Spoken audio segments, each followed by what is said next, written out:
எல்லாரும் பயந்துராங்க காட்டுறதுக்கு. நான் இப்போ தான் எழுதேன். ஸோ இன்னும் டைம் 6:10 ஆகுது. இதுக்கப்புறம் நான் என்னென்ன பண்ணுறேன், அதுக்கப்புறம் எப்படி காலேஜ் போகிறேன், என் காலேஜை வந்து எப்படி ரீச் பண்ணணும்னு சொல்லிட்டு இதில் கவர் பண்ண போகிறேன். இன்றைக்கி ஒரு ஃபுல் டே விலாகாக நான் இதில் எடுக்க போகிறேன். ஸோ இப்போ தான் நம்மளோட சேனலை ஃபஸ்ட் டைம் பார்க்குறீங்க அப்படின்னா சப்ஸ்கிரைப் பண்ணாதவங்க சப்ஸ்கிரைப் பண்ணிக்கோங்க. மறக்காமல் பக்கத்தில் இருக்க பெல் ஐக்கானை கிளிக் பண்ணி ஆல்னு கொடுத்துக்கோங்க. நேற்று நைட்டு தலை வாரினதோடு இருக்குது. இப்போது இனிமேல் என்னென்ன பண்ண போகிறேன், ஃபஸ்ட்டு இப்போ ப்ரஷ் பண்ணிவிட்டு அதுக்கப்புறம் குளிச்சுட்டு வந்து உங்களை நான் மீட் பண்ணுறேன்.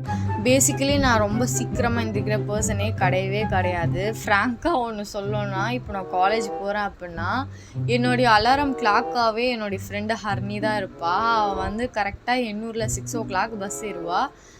6 o'clock அவள் பஸ் ஏறினோடனே ஃபோன் கால் எனக்கு தான் வரும். ஏன்னா எனக்கு டைம் ஆயிடுச்சு சுசி, எழுந்துரு சுசின்னு சொல்லிட்டு எனக்கு ஃபோன் கால் பண்ணி எழுப்பி விடுவா. அவள் 6 மணிக்கு ஃபோன் போடுறா அப்படின்னா ஒரு ஸ்டாப்பிங் வந்து அவள் எனக்கு கால் பண்ணிகிட்டே இருப்பாள். நான் என்ன பண்ணுவேன்னா ஃபோனை சைலன்ஸில் போட்டுட்டு கரெக்டாக 7 மணிக்கு எந்திரிச்சு கிளம்ப ஆரம்பிப்பேன். இப்போலாம் வந்து பார்த்திங்கன்னா இயர்லி மார்னிங்கே நான் ரொம்ப சீக்கிரமாக எந்திரிச்சிடுறேன். நான் எந்திரிச்சோடனே ஃபஸ்ட்டு போய் எங்கள் கார்டனில் ஒரு 5 minutes வரைக்கும் நல்லா ப்ரீத் பண்ணிவிட்டு அதுக்கப்புறமா தான் எந்த ஒரு வேலையும் நான் செய்ய ஆரம்பிப்பேன். அந்த 5 minutes நான் வந்து ப்ரீத் பண்ணும்போது எனக்கு ஒரு பாசிட்டிவ் வைப் வந்து கிடைக்குது. அது வந்து எண்ட் ஆஃப் தி டே வரைக்கும் என்னை அந்த பாசிட்டிவ் வைப்லேயே கொண்டு போகுது. ஸோ அது வந்து எனக்கு ரொம்பவே பிடிச்சதுனால இப்போலாம் மார்னிங் நான் வந்து ரொம்பவே சீக்கிரமாக எழுந்திரிச்சிடறேன். அதுதான் ஒரு மெயின் ரீசனாகவே இருக்குது. நெக்ஸ்ட்டு ஒரு முக்கியமான வேலை இருக்குது, போய் ஃபஸ்ட்டு ஃப்ரெஷ் ஆகிட்டு வரணும். ஸோ அதுக்காக நான் இந்த பாத்திங் பவுடர் வந்து யூஸ் பண்ணிக்கிறேன். இதோடைய வீடியோ வந்து நம்மளுடைய சேனலே அவைலபிளாக இருக்குது. நான் கீழே டிஸ்கிரிப்ஷனில் லிங்க் தரேன், யூட்டிலைஸ் பண்ணி பார்த்துக்கோங்க. வாட்டர் மிக்ஸ் பண்ணி யூஸ் பண்ணிக்கலாம். நெக்ஸ்ட்டு ஒரு முக்கியமான விஷயம் என்னென்னு பார்த்தீங்கன்னா ஹேர் வாஷ் வந்து பண்ணணும். ஸோ மம்மாயத்துடைய ஆனியன் ஷாம்பு வந்து நான் இப்போது யூஸ் பண்ணிகிட்ருக்கேன். ஒரு 2 to 3 months-ஆகவே இந்த ஷாம்பு தான் நான் யூஸ் பண்ணிகிட்ருக்கேன். அது இந்த ஷாம்பை பற்றி இன்னும் எக்ஸ்ட்ரா இன்ஃபர்மேஷன் வேணும் அப்படின்னா நான் டிஸ்கிரிப்ஷனில் லிங்க் தரேன், அதில் போய் யூட்டிலைஸ் பண்ணி பார்த்துக்கோங்க. இப்போ வந்து நான் குளித்து முடித்து ரெடி ஆகிட்டு கிளம்பிட்டேன். இப்போ வந்து வீட்டிலேருந்து காலேஜுக்கு தான் போயிட்டுருக்கேன். நான் வந்து வீடியோ வந்து ட்ரைபேட் இல்லாதனால எடுக்க முடியல. ஸோ அதுக்கப்புறமா எடுத்த வீடியோ தான். வீட்டிலேருந்து வாக்கிங் டிஸ்டன்ஸ் தான் பஸ் ஸ்டாண்டு. இது வந்து ரோகிணி தேட்டர் ஆப்போசிட்டில் தான் வந்து நான் பஸ் ஏறுவேன். ஸோ இயர்லி மார்னிங் வந்து பஸ்ஸு கிடைக்கிறது ரொம்ப பெரிய விஷயம். இன்றைக்கி வந்து பார்த்திங்கன்னா நான் போனவுடனே எனக்கு 53 வந்தது. பஸ்ஸு வந்து ஏறிட்டோம், பட் வந்து உட்காரத்துக்கு வந்து இடம் கிடைக்கல. நானும் என்னுடைய ஃப்ரெண்டு ஒரு 10 ஸ்டாப்பிங் வரைக்கும் நின்றுட்டே தான் போனோம். இயர்லி மார்னிங் வந்து பார்த்திங்கன்னா ரொம்பவே ரஷ்ஷாக இருக்கும். நாங்கள் இறங்க போகிறதுக்கு 2 ஸ்டாப்பிங் முன்னாடி தான் எங்களுக்கு உட்காரவே இடம் கிடச்சிது. அதுக்கப்புறமா தான் இந்த வீடியோ வந்து நாங்கள் ஷூட் பண்ண ஆரம்பித்தோம். 53E வந்து பார்த்துக்கிட்டிங்கன்னா குன்றத்தூர் வழியாக போவோம். நாங்கள் வந்து பூந்தமல்லி போனோம். ஸோ நாங்கள் வந்து குமணஞ்சாவடியில் இறங்கிட்டு அங்கேருந்து இன்னொரு பஸ் பிடிச்சி போனோம். நான் இறங்கினோடனே எனக்கு பஸ் கிடச்சதுனால பஸ்ஸு ஏறிட்டேன். மெட்ரோனால எங்களுக்கு இந்த மாதிரி டிலே ஆகுது. அப்படி இல்லைன்னா நாங்கள் ரொம்பவே சீக்கிரமாக போவோம். இந்த ரூட் வந்து பார்த்துக்கிட்டிங்கன்னா கரையாஞ்சாவடி ரூட்டு. இதில் வந்து அந்த காலத்து வீடெல்லாம் ரொம்பவே அதிகமாக இருக்கும். மேபி நான் ஸ்பீட் மூட் போட்டதுனாலே உங்களுக்கு தெரிய வாய்ப்பு இல்லை. ஆனால் காலையில் வந்து அந்த வியூ பார்க்கறதுக்கு ரொம்பவே சூப்பராக இருக்கும். அண்ட் தென் ஃபைனலாக இப்போ என்னுடைய காலேஜை வந்து நான் ரீச் பண்ண போகிறேன். வாங்க இப்போ என்னுடைய காலேஜை நான் உங்களுக்கு காட்டுறேன். இதுதான் வந்து பார்த்துக்கிட்டிங்கன்னா என்னுடைய காலேஜ். எங்கம்மா காலேஜை காணுன்னு யாரும் தேடாதீங்க. ஸோ இனிமேல் தான் நம்ம என்ட்ரன்ஸ்குள்ளவே போகிறோம். நான் எந்த விதமான எஃபெக்ட்ஸும் போடலை. நான் நடந்து வந்து வீடியோ எடுத்ததே அது ஷேக் ஆகி அதுவே ஒரு எஃபெக்ட்ஸ் மாதிரி மாறிடுச்சு.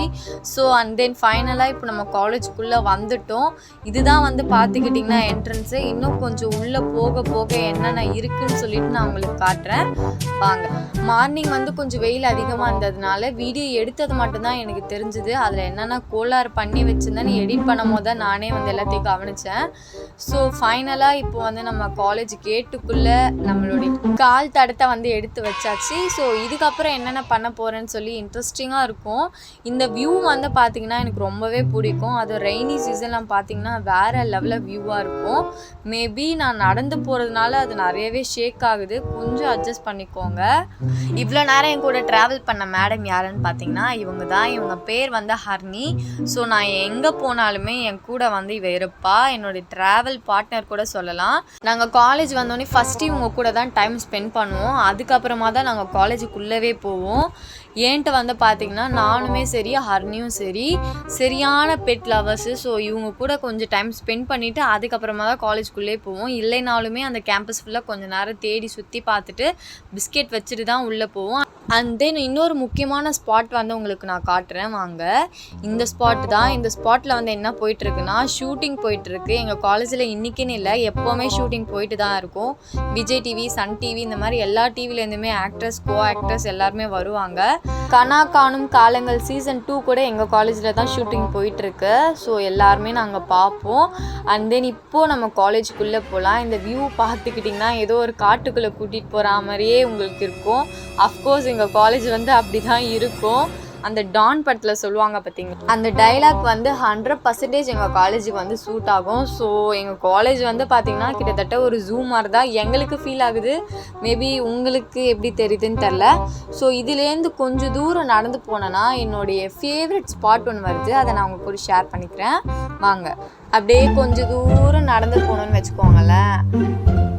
நான் எங்கேயோ வழி மாறி போயிட்டுருக்கேன். அப்படியே யூட்டர்ன் பண்ணேன்னு வச்சுக்கோங்களேன். என்னுடைய ஃபேவரட் ஸ்பாட் வருது. இதுதான் வந்து பார்த்திங்கன்னா என்னுடைய ஃபேவரட் ஸ்பாட். இது கூட பிக்லாம் நான் வேறு எடுத்திருக்கேன். இது சைடில் ஆட் பண்ணுறேன். ஸோ நம்மளுடைய ஃபேவரட் ஸ்பாட்லேருந்து கொஞ்சம் நம்ம கேம்பஸ்குள்ளே நடந்து போகிறோம். இங்கே ஒருத்தன் தூங்குறான் பார்த்தீங்களா, அவனை பற்றி உங்ககிட்ட நான் சொல்லியே ஆகணும். அவன் எப்போ பார்த்தாலுமே ஒன்று கேர்ள்ஸ் ரெஸ்ட் ரூமில் இருப்பான், அப்படி இல்லைன்னா கேர்ள்ஸ் சாப்பிட்ற கேன்டீன் ஏரியாஸில் தான் சுற்றிக்கிட்டு இருப்பான், அப்படி இல்லைன்னா நல்லா தூங்கிட்டு இருப்பான். சரியான தூங்கு மூஞ்சி அவன். அங்கே வச்ச பேர் என்னன்னு பார்த்தீங்கன்னா ப்ளே பாய்னே பேர் வச்சுட்டோம். என்னுடைய காலேஜ் வியூஸ்லாம் உங்களுக்கு காட்டுறேன், அப்படியே பாருங்கள். எல்லார் மைண்டுக்குள்ளேயும் ஒரு விஷயத்தை நான் கேட்ச் பண்ணிட்டேன்னு நினைக்கிறேன். என்னடா இவ காலேஜுக்கு போகிறேன்னு சொல்லிட்டு ஒரு 2 பேர் 3 பேர் இந்த மாதிரி நடந்து போயிட்டுருக்காங்கன்னு சொல்லிட்டு எல்லாருக்குமே ஒரு டவுட் வரும். எனக்கும் ஒரு காலத்தில் அப்படி தாங்க இருந்தது. என்ன பண்ணுறது, நம்பி தான் ஆகணும் அப்படின்ற மாதிரி ஆயிடுச்சு. ஸோ எல்லாருக்கும் வந்து ஒரு டிபார்ட்மெண்ட் வைஸாக வந்து பிளாக் பிரித்து வச்சுருப்பாங்க. எங்களுடைய பிளாக்ல யார் யார் இருப்பாங்கன்னு பார்த்தீங்கன்னா சிஎஸ்சி அண்ட் ஐடி. ஸோ அதுக்கான சீனியர்ஸு ஜூனியர்ஸ் எல்லாருமே அங்கே தான் இருப்பாங்க. அந்த மாதிரி இசி, ட்ரிபிள், மெக்கானிக்கல் இந்த மாதிரி இருக்க ஒவ்வொரு டிபார்ட்மெண்ட்டுக்குமே தனித்தனியாக ஒரு பிளாக் வந்து அலாட் பண்ணியிருப்பாங்க. அதுக்கான சீனியர்ஸும் ஜூனியர்ஸும் வந்து அந்தந்த பிளாக்ல வந்து இருப்பாங்க. அதே மாதிரி எங்கள் காலேஜில் வந்து 2 ஃபுட்பால் கிரவுண்ட் இருக்குது, 2 வந்து கிரிக்கெட் கிரவுண்ட் இருக்குது. என்னம்மா இன்ஜினியரிங் படிச்சுக்கிட்டு ப்ளே கிரவுண்டை பற்றி பேசிகிட்டு இருக்கியே, உங்களை விளையாடலாம் விடுவாங்களா அப்படின்னு தப்பாக எதுவும் கனெக்ட் பண்ணாதீங்க. நாங்கள் ஃபஸ்ட் இயர் படிக்கும் போது கிட்டத்தட்ட ஒரு 2 வீக்ஸ் வரைக்கும் ஃபுல்லாக கேம்ஸாக தான் இருந்தது. அதே மாதிரி நம்ம படிக்கிற 4 இயர்ஸும் இதே மாதிரி ஜாலியாக இருக்கும்னு நினச்சோம். பட் அப்படி இல்லை, அது போக தான் தெரிஞ்சுது. ஃபஸ்ட் இயர் மட்டும்தான் அப்படி இருக்கும், அதுக்கப்புறமா ஸ்டடீஸ்னே போகும்ன்ட்டு. ஸோ இப்போ வந்து பார்த்துக்கிட்டிங்கன்னா ஸ்ட்ரெயிட்டாக நம்மளுடைய பிளாக்குக்கு வந்தாச்சு. முன்னாடி போகிறது வந்து பிரீத்தா அண்ட் ஹரிணி, 2 பேருமே என்னுடைய ரொம்ப க்ளோஸ் ஃப்ரெண்ட்ஸு. இந்த சைடு வந்து பார்த்துக்கிட்டிங்கன்னா EC department and triple E department போகிற வழி இருக்குது. அது மட்டும் இல்லாமல் இந்த சைடு வந்து பார்த்துக்கிட்டிங்கன்னா லாஸ்ட்டில் வந்து ஒரு பிள்ளையார் கோயில் ஒன்று இருக்குது. அது மட்டும் இல்லாமல் இந்த வியூவும் நல்லாயிருக்கும். அது மழை டைமில் சொல்லவே வேணாம், வேறு லெவலில் இருக்கும். அண்ட் தென் இப்போ நாங்கள் வந்து எங்கள் பிளாக்குக்கு போயிட்டுருக்கோம். 2 சைடும் வந்து பார்த்துக்கிட்டிங்கன்னா பேம்பூ ட்ரீஸ் இருக்குது. இதுதான் வந்து பார்த்துக்கிட்டிங்கன்னா எங்களுடைய பிளாக்கு. என்னுடைய கிளாஸ் ரூம் வந்து பார்த்திங்கன்னா ஃபஸ்ட் ஃப்ளோரில் இருக்குது. ஸோ நாங்கள் தான் போயிட்டுருக்கேன். ஜூனியர்ஸ் வந்து ஹெச்ஓடி சார் கிட்ட பேசிட்டு இருந்தாங்க. ஸோ அதனால் வீடியோ நான் கட் பண்ணிட்டேன். அண்ட் தென் இப்போ ஃபைனலாக நான் கிளாஸ் ரூம்குள்ளே வந்துட்டேன். ஃபஸ்ட்டு பீரியடே வந்து பார்த்துக்கிட்டிங்கன்னா தியரி சப்ஜெக்ட் இருந்தது. ஸோ நோட்ஸ்லாம் எழுதி போட்டிருந்தாங்க, அப்படியே காப்பி பண்ணிக்கிட்டு இருந்தேன். எப்போவுமே எங்கள் காலேஜில் மார்னிங் டைம் வந்து எங்களை ஃப்ரீயாக விட்டுருவாங்க. லஞ்சுக்கு அப்புறமா தான் எந்த ஒரு சப்ஜெக்ட்டுமே, அதுவும் தியரி சப்ஜெக்ட் முக்கியமாக எடுக்க ஆரம்பிப்பாங்க. செம்மையாக தூக்கம் வரும், கண்ட்ரோல் பண்ண முடியாது. ஆனால் இன்றைக்கி வந்து பார்த்திங்கன்னா ஃபஸ்ட்டே வந்து தியரி சப்ஜெக்ட்லாம் எடுக்க ஆரம்பிச்சிட்டாங்க. எங்களுக்கு ரொம்பவே அதிசயமாக இருந்தது. அது மட்டும் இல்லாமல் இப்போ வந்து எங்கள் காலேஜில் புதுசாக ரூல்ஸ் அண்ட் ரெகுலேஷன் வந்து எடுத்துகிட்டு வராங்க. பேசிக்காக யங்ஸ்டர்ஸ்க்கு ரூல்ஸ் போகிறது சுத்தமாக பிடிக்காது. நாங்களும் அப்படி தான். காலேஜ் ஒரு ரூல்ஸ் போட்டுச்சுன்னா அதுக்கு அகெயின்ஸ்டாக நாங்கள் ரூல்ஸ் க்ரியேட் பண்ணி அதை ஃபாலோ பண்ணிட்டு போயிட்டே இருப்போம். பட் காலேஜ் டேஸில் ஃபன்னு எவ்வளோ முக்கியமோ அதே மாதிரி ஸ்டடீஸும் நமக்கு ரொம்பவே இம்பார்ட்டன்ட். உங்களால் முடிஞ்ச அளவுக்கு உங்களுடைய ஸ்கில்ஸை வந்து டெவலப் பண்ணிக்கோங்க. நான் அழகாக தெரியுறேன், கொஞ்சம் எட்டி பாரு. எங்கே எடுத்துட்டாங்க இல்லை வெட்டி பாருங்க, வெட்டி பார்க்கலாம் புரியல. வெட்டி பாருங்க, வெட்டி பார்க்க இதில் எட்டி பாருங்க. இந்த பிளேஸ் வந்து பார்த்துக்கிட்டிங்கன்னா ஸ்டடீஸ் டைமில் ரொம்ப போர் அடிக்கும். போது சைடு பார்த்தோன்னா பட்டர்ஃப்ளைஸ் க்ரீனியாக இருக்கா. ஸோ வந்து கொஞ்சம் பீஸ்ஃபுல்லாக இருக்கும் எங்களுக்கு. She is my friend Preetha and then Harini. இவங்க 2 பேருமே என்னை எப்போவுமே மோட்டிவேட் பண்ணிகிட்டு இருப்பாளுங்க. அது மட்டும் இல்லாமல் என்னுடைய அப் அண்ட் டவுன்ஸில் எப்போவுமே இவங்க 2 பேரும் என் கூடவே இருப்பாளுங்க. லைக் பண்ணுங்கள், ஷேர் பண்ணுங்கள், சப்ஸ்கிரைப் பண்ணுங்கள். இயர்லி மார்னிங் வந்து நான் எப்போவுமே சாப்பிட மாட்டேன். ஏன்னா ட்ராவல் பண்ணுறதுனால எப்போவுமே நான் காலேஜுக்கு எடுத்துகிட்டு வந்தால் சாப்பிடுவேன். ஸோ நானும் ஹர்னியும் வந்து பன் பட்டர் ஜாம் வந்து கிளாஸ் நடத்திட்டே இருக்கும்போது திருட்டுத்தனமாக சாப்பிட்டுட்டு இருக்கோம். நெக்ஸ்ட்டு வந்து கொஞ்சமாக ஃப்ரூட்ஸ் எடுத்துக்கிட்டோம். இதுவும் வந்து கிளாஸ் ஹவரில் தான் எடுத்துக்கிட்டோம். எங்களுக்கு பிரேக் கொடுப்பாங்க, பட் இருந்தாலும் அது வரைக்கும் எங்களால் பசி தாங்க முடியாது. அதனால் நாங்கள் எப்போவுமே வந்து கிளாஸ் ஹவரில் தான் சாப்பிடுவோம். ஸோ நீங்களும் எங்களை மாதிரி கிளாஸ் ஹவர்ஸில் சாப்பிட்ருக்கீங்க அப்படின்னா கமெண்ட் பண்ணுங்கள் தாராளமாக. ஓரளவுக்கு சாப்பிட்டு நமக்கு எனர்ஜி வந்துச்சு. மறுபடியும் இப்போ நம்ம வந்து கிளாஸ் கவனிக்க போகிறோம். அண்ட் தென் இன்னொரு விஷயம் வந்து பார்த்துக்கிட்டிங்கன்னா, இயர்லி மார்னிங் வந்து 9 o'clock நம்ம காலேஜுக்கு வருமா. அண்ட் தென் அதுலேருந்து ஒரு 2 hours வந்து எங்களுக்கு வந்து கிளாஸ் போயிட்டுருக்கோம். ஒரு சில டைமில் கிளாஸ் போவோம், ஒரு சில டைமில் ஃப்ரீயாக விட்டுருவாங்க. அதுக்கப்புறம் ஒரு 15 minutes வந்து பிரேக் கொடுப்பாங்க. 10:45லேருந்து ஒரு 11 o'clock வரைக்கும் எங்களுக்கு பிரேக் கொடுப்பாங்க. அந்த பிரேக்கில் வந்து நாங்கள் ரெஸ்ட் ரூம் போகிறது, அப்படி இல்லைன்னா ரிலாக்ஸ் ஆகிறது, ஏதாவது அசைன்மெண்ட் பண்ணுறது, அந்த மாதிரி அது 15 minutes போயிடும். அப்படி இல்லைன்னா ஒரு சில ஸ்டாஃப் வந்து பார்த்தீங்கன்னா 15 நிமிஷம் பிரேக் கொடுக்குறாங்கன்னா அதுலேயே ஒரு 5 நிமிஷம் 10 நிமிஷம் அவங்களே எடுத்துப்பாங்க. மீதி 5 நிமிஷம் தான் கொடுப்பாங்க. ஆனால் கரெக்டாக வந்து 11 o'clock கிளாஸ் ரூமில் இருக்கணுன்ற மாதிரி சொல்லுவாங்க. ஸோ அந்த மாதிரிலாம் போயிட்டுருக்கோம். 11 o'clock அப்புறமா 3 பீரியட் வந்து இருக்கும். ஃபஸ்ட்டு 2 பீரியட் வந்து பார்த்திங்கன்னா ரொம்ப ஸ்மூத்தாக போகும். லாஸ்ட் பீரியட் இருக்குது பார்த்தீங்களா, கிளாஸ் நடத்துகிறாங்க அப்படின்னா யாருக்குமே கவனம் அங்கே இருக்காது. பிகில் படத்தில் தளபதி சொல்லுவார் பார்த்தீங்களா, அந்த சத்தத்தில் தான் எல்லாருக்கும் கவனம் இருக்கும். அது வேறு ஒன்றும் இல்லை, லன்ச் பீரியடு பெல்லு தான். ஸோ எப்படா எங்களுக்கு பெல் அடிப்பாங்க, எப்படா நாங்கள் லன்ச் போய் சாப்பிடுவோன்ற மாதிரி தான் இருக்கும். கரெக்டாக வந்து 12:30க்கு எங்களுக்கு பெல் அடிப்பாங்க. அதுக்கு முன்னாடியே எல்லாத்தையும் வந்து நாங்கள் பேக் பண்ணி ரெடியாக வச்சுருப்போம். பெல்லு எப்போ அடிக்குதோ அடுத்த செகண்டே நாங்கள் வந்து குடுகுடுன்னு ஓடி வந்து எங்கே இருக்குது இந்தா இருக்குன்ற மாதிரி ஒரு இடத்த தேடி கண்டுபிடிச்சி நாங்கள் எடுத்துகிட்டு வந்த சாப்பாடை ஃப்ரெண்ட்ஸுங்களோட ஷேர் பண்ணிவிட்டு பேசிக்கிட்டு சாப்பிட்டுட்டு இருப்போம். ஃபைனலாக லஞ்சு சாப்பிட்டு முடிச்சதுக்கப்புறமா 3 hours வந்து லேபில் தான் உட்காந்துட்டு இருந்தோம். நல்லா ஏசி காற்று வாங்கிட்டு ப்ரோக்ராம் வந்து ரன் பண்ணி பார்க்க சொன்னாங்க. நாங்கள் வந்து எல்லாத்தையும் காப்பி பேஸ்ட் பண்ணி கிட்டத்தட்ட ஒரு 3 ப்ரோக்ராம் வந்து ரன் பண்ணி காமிச்சிட்டு அதுக்கப்புறமா ஃப்ரீயாக தான் உட்காந்து பேசிகிட்டு இருந்தோம். ஸோ அதுக்கப்புறமா இப்போ 3:30 ஆனதுக்கப்புறம் காலேஜ் விட்டுட்டாங்க. நாங்கள் வந்து எங்கள் கேம்பஸ்லேருந்து நடந்து போகிறதுக்கே ஒரு 1/4 மணி நேரம் வேணும். ஸோ அவ்வளோ லாங்காக போகும், நடந்துகிட்டே இருக்கிற மாதிரி இருக்கும்.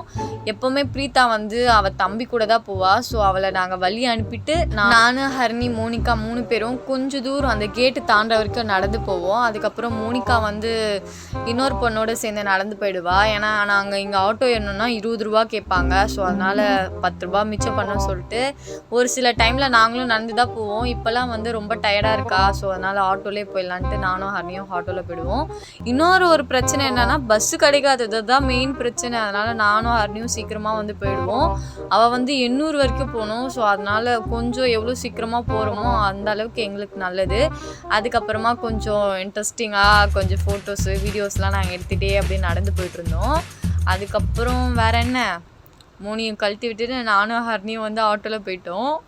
ஆட்டோ ஏறிட்டு ஒரு 3:58க்குள்ளே நாங்கள் பஸ் ஸ்டாண்ட் வந்துட்டோன்னா கரெக்டாக 4 மணிக்கு ஒரு பஸ் எடுப்பாங்க. அதை நாங்கள் மிஸ் பண்ணிட்டோம் அப்படின்னா 5 மணி வரைக்கும் டிலே ஆகும். ஸோ அந்த டைமிங்குள்ளே எப்போ எடுப்பாங்கன்னே நமக்கு தெரியாது. அந்த மாதிரி ஆகிடும். மார்னிங் எவ்வளோ ரஷ்ஷாக இருக்கோ அதே மாதிரி தான் ஈவினிங் போகும்போது ரஷ்ஷாக இருக்கும். ஸோ நாங்கள் பஸ் ஏறிட்டு என்ன பண்ணுவோன்னா வீட்டுக்கு கால் பண்ணி சொல்லிவிட்டு ஹெட்செட் 2 சைடும் மாட்டிக்கிட்டு 2 பேருமே பாட்டு கேட்டுட்டு வருவோம். அதுவும் எனக்கு இந்த விண்டோ சீட்டில் உட்காந்துட்டு ஹெட்செட் போட்டு பாட்டு கேட்குறது ரொம்பவே பிடிக்கும். ஆனால் ஹர்னி வந்து எனக்கு அவ்வளோ சீக்கிரத்தில் விண்டோ சீட் கொடுக்க மாட்டா. அவள் தான் லாஸ்ட்டு ஸ்டாப்பிங்கில் வந்து இறங்குவா. பட் நான் வந்து நடுவில் இறங்கிட்டோன்னா நான் உட்காந்துட்டேன் அப்படின்னா அவள் எனக்கு வழி விட மாட்டா. ஸ்டாப்பிங் ஏந்து நின்னாலுமே கூட வழி விட மாட்டா. நான் வந்து அவகிட்ட கெஞ்சணும், அப்போ தான் வந்து எனக்கு வழியே விடுவா. ஸோ அப்படியே கொஞ்சம் வெளியில் பார்த்துக்கிட்டு அப்படியே ட்ராவல் போச்சு. அண்ட் தென் இப்போ ஃபைனலாக நான் வந்து இறங்க போகிறேன். இறங்கியும் முடிச்சிட்டேன். இதுதான் வந்து என்னுடைய ஸ்டாப்பிங். காலையில் வந்து எங்கே ஏறணும் அதே இடத்துல தான் திரும்ப என்னை கொண்டு வந்து விடுவாங்க.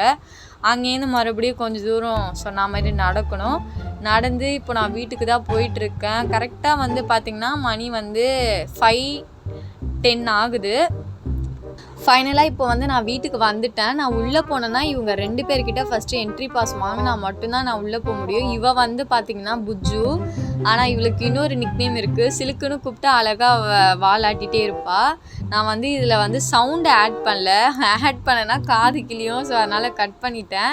அண்ட் தென் அங்கே பாருங்கள், அந்த மிஷின் கல்லில் ஒருத்தன் உட்காந்துட்டு இருக்கான் பார்த்தீங்களா, அவன் வந்து ஹல்க்கு. நிறைய வீடியோவில் காமிச்சிருப்பேன்னு நினைக்கிறேன், இன்ஸ்டாவில் கூட ஸ்டோரி போட்டிருப்பேன். இவங்க 2 பேருமே கொஞ்சம் நேரம் கொஞ்சினதுக்கு அப்புறமா தான் நம்மளால் உள்ளே போவே முடியும். ஸோ ரொம்ப நேரம் போயிட்டு வரோம்ல, இவங்கக்கிட்ட கொஞ்சம் பேசணும், டைம் ஸ்பெண்ட் பண்ணணும். அதுக்கப்புறம் தான் கொஞ்சமாவது அவங்க நம்மளை விடுவாங்க. இல்லைன்னா சுற்றி சுற்றி வந்துகிட்டே இருப்பானுங்க இவனுங்க 2 பேருமே. புஜ்ஜு வந்து பொண்ணு, ஹல்க் வந்து பையன். ஸோ கன்ஃபியூஸ் ஆகாதீங்க. வாங்க இப்போ நம்ம உள்ளே போகலாம். ஃபைனலாக வந்துட்டு பார்த்திங்கன்னா ரொம்ப ட்ராவலுக்கு அப்புறமா காலேஜ் முடிச்சுட்டு நான் வந்துட்டேன் வீட்டுக்கு. இப்போ நான் ஃபேஸ் வாஷ் பண்ணிவிட்டு சாப்பிட்டுட்டு அதுக்கப்புறம் என்னென்ன பண்ண சொல்லிட்டு வீடியோக்குள்ளே பார்க்கலாம். எனக்கும் அக்காவுக்கும் வந்து பார்த்திங்கன்னா மஷ்ரூம் வந்து ரொம்பவே பிடிக்கும். ஸோ அதனால் அம்மா வந்து மஷ்ரூம் பிரியாணி வந்து பண்ணியிருந்தாங்க. ஸோ இப்போ வயிறு ஃபுல்லாக சாப்பிட்டுட்டு அதுக்கப்புறமா உங்களை வந்து நான் பார்க்குறேன். இப்போ வந்து நான் ஒரு கிளாஸ்க்கு போகணும். கிளாஸ்க்கு போயிட்டு 8 o'clock தான் நான் வீட்டுக்கு வருவேன். ஸோ அதுக்கப்புறம் நான் என்ன பண்ணேன்னு சொல்லிட்டு கண்டினியூ பண்ணுறேன். பாய். ஸோ இப்போ நான் வந்து கிளாஸ்க்கு கிளம்பிட்டேன். 6:30க்கு வந்து நான் கிளாஸில் இருக்கணும். போயிட்டு வந்து நான் உங்களை மீட் பண்ணுறேன். ஸோ இப்போ நான் வந்து வீட்டுக்கு வந்துட்டேன். மறுபடியும் ஈவினிங் எப்படி நடந்ததோ அதே தான் இங்கேயும் நடக்குது. நம்ம ஒரு 5 நிமிஷம் 10 நிமிஷம் வெளியே போயிட்டு வந்தாலுமே இவங்களுடைய பாச மலையை வந்து பொழிஞ்சிட்டு அதுக்கப்புறம் தான் நம்மளை வீட்டுக்குள்ளே விடுவாங்க. ஸோ அவங்கக்கிட்ட நம்ம டைம் ஸ்பெண்ட் பண்ணிட்டு தான் உள்ளே போகணும். ஹல்க்கு வந்து பார்த்திங்கன்னா குட்டி பையனாக இருக்கிறதுனால ரொம்பவே துருன்னு இருப்பான். அதே மாதிரி ரொம்பவும் அடம் பிடிப்பாங்க. ஸோ ஃபைனலாக வெளியில் போயிட்டு வர எல்லா வேலையும் முடிஞ்சிருச்சு. வீட்டில் அந்த எல்லா வேலையும் முடிச்சுட்டேன். இப்போ நான் வந்து ஃப்ரெஷ் ஆகிட்டு வந்துட்டேன். இப்போ நான் என்னுடைய ஸ்கின் கேர் ரொட்டீனை தான் பண்ண போகிறேன். அதுக்கு ஃபஸ்ட்டு நான் டோனர் வந்து எடுத்துக்கிறேன். இது வந்து பார்த்திங்கன்னா ரோஸ் வாட்டர். நம்மளுடைய சேனல்லே ரோஸ் வாட்டர் எப்படி வீட்டிலே செய்யலாம்னு சொல்லிட்டு நான் வீடியோ போட்டிருக்கேன். ஸோ அதை நீங்கள் யூட்டிலைஸ் பண்ணி பார்த்துக்கோங்க. டிஸ்கிரிப்ஷனில் வந்து நான் லிங்க் தரேன். ரோஸ் வாட்டர் எப்போவுமே அப்ளை பண்ணக்கூடாது, டேப் மட்டும்தான் பண்ணணும். அப்போ தான் வந்து பார்த்துக்கிட்டிங்கன்னா ஸ்கின்குள்ளே வந்து நல்லா அப்சர்வ் ஆகும். ஒரு 2 minutes வந்து அப்படியே விட்டுருங்க, ட்ரை ஆகட்டும். நெக்ஸ்ட்டு வந்து மாய்ஸ்சரைசர் தான் இப்போ நான் அப்ளை பண்ண போகிறேன். நம்மளுடைய ஸ்கின்னுக்கு வந்து மாய்ஸ்சரைசர் ரொம்பவே முக்கியம். ஸோ அதுக்காக நான் நியூட்ரிடமுடைய மாய்ஸ்சரைசர் வந்து இப்போ எடுத்திருக்கேன். ஸோ கொஞ்சமாக என்னுடைய கையில் எடுத்துகிட்டு என் ஃபேஸ் ஃபுல்லாக வந்து நான் அப்ளை பண்ணிக்கிறேன். நீங்கள் எப்போ மாய்ஸ்சரைசர் அப்ளை பண்ணாலுமே உங்களுடைய நெக் ஏரியாவுக்கும் சேர்த்தே வந்து அப்ளை பண்ணுங்கள். அப்போ தான் உங்கள் ஃபேஸ்லேருந்து உங்கள் நெக் வந்து டிஃபர் ஆகாமல் இருக்கும். ஸோ வந்து நமக்கு மாய்ஸ்சரைசர் ரொம்பவே முக்கியம் நம்மளுடைய ஸ்கின் டைப்புக்கு. தென் வந்து ஒரு 2 minutes வந்து ஒரு மசாஜ் மாதிரி கொடுத்துக்கலாம் நம்மளுடைய ஸ்கின்குள்ளே அப்சர்வ் ஆகிறதுக்கு. இப்போ நம்மளுடைய ஸ்கின் கேர் வந்து நம்ம முடிச்சாச்சு. இப்போ நம்ம வந்து ஹேர் கேர் தான் இப்போ பண்ண போகிறோம். ஸோ அதுக்காக நான் மார்னிங்லேருந்து ஹேரை வந்து போனிடெயிலாம் வந்து பண்ணியிருந்தேன். ஸோ சிக்கு வந்து அதிகமாக இருக்கும். நான் வந்து என்னுடைய ஹேர்லேருந்து சிக்கு எல்லாமே எடுத்துடுறேன். நீங்கள் டேங்கிள்ஸ் ரிமூவ் பண்ணும்போது பெரிய பல்லு சிப்பு அப்படி இல்லைன்னா உட்டன் கோம் வந்து யூஸ் பண்ணுங்கள். அது ரொம்பவே நல்லது நம்மளுடைய ஹேருக்கு. நெக்ஸ்ட்டு வந்து இப்போ நான் வந்து பேக் கோமிங் வந்து பண்ணிகிட்ருக்கேன். இது வந்து பார்த்துக்கிட்டிங்கன்னா நம்மளுடைய ஹேர் க்ரோத்துக்கு வந்து ரொம்பவே நல்லது. அண்ட் தென் நம்மளுடைய பிளட் சர்க்குலேஷன் வந்து நல்லாவே வந்து இன்க்ரீஸ் ஆகும். ஸோ அதனால் நான் வந்து எப்போவுமே நைட் டைமில் வந்து பேக் கோமிங் வந்து பண்ணுவேன். பேக் கோமிங் பண்ணி முடிச்சதுக்கப்புறமா என்னுடைய ஹேரில் இருக்க டேங்கிள்ஸ்லாம் ரிமூவ் பண்ணிவிட்டு மொத்தமாக முடியை எடுத்து லூஸாக வந்து ஒரு பின்னல் போட்டுட்டு நான் தூங்க போவேன். எப்போவுமே என்னுடைய ஹேர் கேர் ரொட்டீன் இப்படி தான் இருக்கும். நம்ம இந்த மாதிரி டெய்லி பேசிஸில் பண்ணிகிட்டே இருக்கும் போது நமக்கு ஹேர் ஃபால் வந்து அவ்வளோவா இருக்காது. ஸோ வந்து நீங்கள் இந்த மாதிரி இது வரைக்கும் ட்ரை பண்ணல அப்படின்னா இனிமேல் வந்து கொஞ்சம் கேர் எடுத்து உங்களுடைய ஸ்கின்னையும் ஹேரையும் வந்து ப்ராப்பராக மெயின்டைன் பண்ணுங்கள். ஹேர் பின்னி முடிச்சதுக்கப்புறம் ஸ்க்ரன்ச்சீஸ் வந்து நான் யூஸ் பண்ண போகிறேன். அண்ட் தென் இப்போ ஃபைனலாக என்னுடைய ஹேர் கேரும் முடிஞ்சிடுச்சு, ஸ்கின் கேரும் முடிஞ்சிடுச்சு. இப்போது வந்து என்னுடைய இயரிங்ஸ் வந்து நான் ரிமூவ் பண்ணிடுவேன். எப்போவுமே நான் வீட்டில் இருக்கும்போது இயரிங்ஸ் போடவே மாட்டேன், வெளியில் போனால் மட்டும்தான் போடுவேன். வீடியோ எடுத்து தூக்கமே வந்துடுச்சு. இதுக்கப்புறம் இந்த vlog நான் வந்து முடிச்சுக்கிறேன். ஸோ ரொம்பவே பெருசாக போயிடுச்சு. பொறுமையாக பார்த்ததுக்கு ரொம்பவே நன்றி. ஸோ சாப்பிட்டுட்டு நான் தூங்க போகிறேன். பாய். தேங்க்யூ ஃபார் வாட்சிங்.